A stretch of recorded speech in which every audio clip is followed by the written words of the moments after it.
Good morning! Welcome to Wellfleet Public Library's Stay-at-Home Story Time. And today, we are going to do a classic, an old favorite, Blueberries for Sal by Robert McCloskey. With thanks to the Viking Press for permissions. Blueberries for Sal. One day, little Sal went with her mother to Blueberry Hill to pick blueberries. Little Sal brought along her small tin pail, and her mother brought her large tin pail to put berries in. "We will take our berries home and can them," said her mother. "Then we will have food for the winter." Little Sal picked 3 blueberries and dropped them in her little tin pail. Ka-plink, ka-plink, ka-plink. She picked 3 more berries and ate them. Then she picked more berries and dropped 1 in the pail, ka-plunk, and the rest she ate. Then little Sal ate all 4 blueberries out of her pail. Her mother walked slowly along through the bushes, picking blueberries as she went and putting them in her pail. Little Sal struggled along behind, picking blueberries and eating every single one. Little Sal hurried ahead and dropped a blueberry in her mother's pail. It didn't sound ka-plink, because the bottom of the pail was already covered with berries. She reached down inside to get her berry back. Though she really didn't mean to, she pulled out a large handful, because there were so many blueberries, right up close to the one she had put in. Her mother stopped picking and said, "Now, Sal, you run along and pick your own berries. Mother wants to take her berries home and can them for next winter." Her mother went back to her picking, but little Sal, because her feet were tired of standing and walking, sat down in the middle of a large clump of bushes and ate blueberries. On the other side of Blueberry Hill, Little Bear came with his mother to eat blueberries. "Little Bear," she said, "eat lots of blueberries and grow big and fat. We must store up lots of food for the long, cold winter."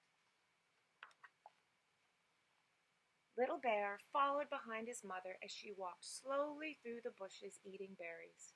Little Bear stopped now and then to eat berries. Then he had to hustle along to keep up. Because his feet were tired of hustling, he picked out a large clump of blueberries and sat down right in the middle and ate blueberries.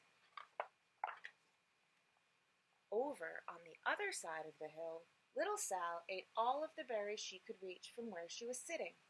Then she started out to find her mother. She heard a noise from around a rock and thought, "That is my mother walking along." But it was a mother crow and her children, and they stopped eating berries and flew away, saying, "Caw! Caw! Caw!" Then she heard another noise in the bushes and thought, "That is surely my mother, and I will go that way." But it was Little Bear's mother instead. She was tramping along, eating berries, and thinking about storing up food for the winter. Little Sal tramped along behind. By this time, Little Bear had eaten all the berries he could reach without moving from his clump of bushes. Then he hustled off to catch up with his mother. He hunted and hunted, but his mother was nowhere to be seen. He heard a noise from over a stump and thought, "That is where my mother is walking along." But it was a mother partridge and her children. They stopped eating berries and hurried away. Then he heard a noise in the bushes and thought, "That is surely my mother. I will hustle that way."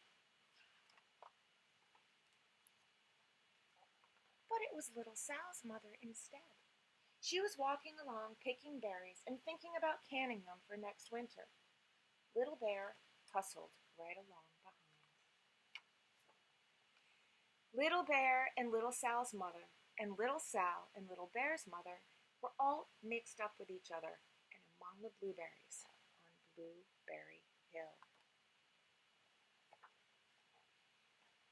Little Bear's mother heard Sal walking along behind and thought it was Little Bear, and she said, "Little Bear, eat all you can possibly hold." And Little Sal said nothing. She picked 3 berries and dropped them, kerplink, kerplink, kerplink, in her small tin pail. Little Bear's mother turned around to see what on earth could make a noise like kerplink. "Rumph!"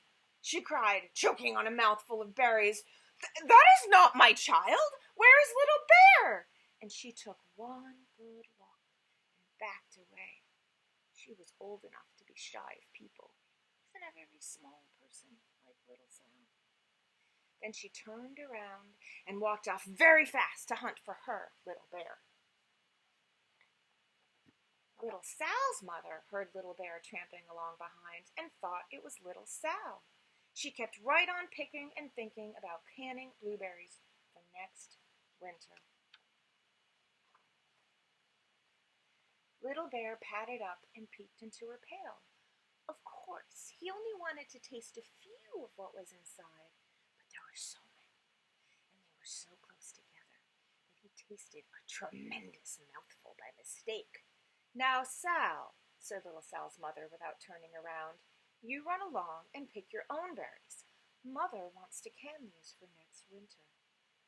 And Little Bear tasted another tremendous mouthful and almost spilled the entire pail of blueberries. Little Sal's mother turned around and gasped, "My goodness, you are not Little Sal! Where is my child?" And Little Bear just sat munching and munching and swallowing and licking his lips. Little Sal's mother slowly backed away. She was old enough to be shy of bears, even very small bears, like Little Bear. Then she turned and walked away quickly to look for her Little Sal.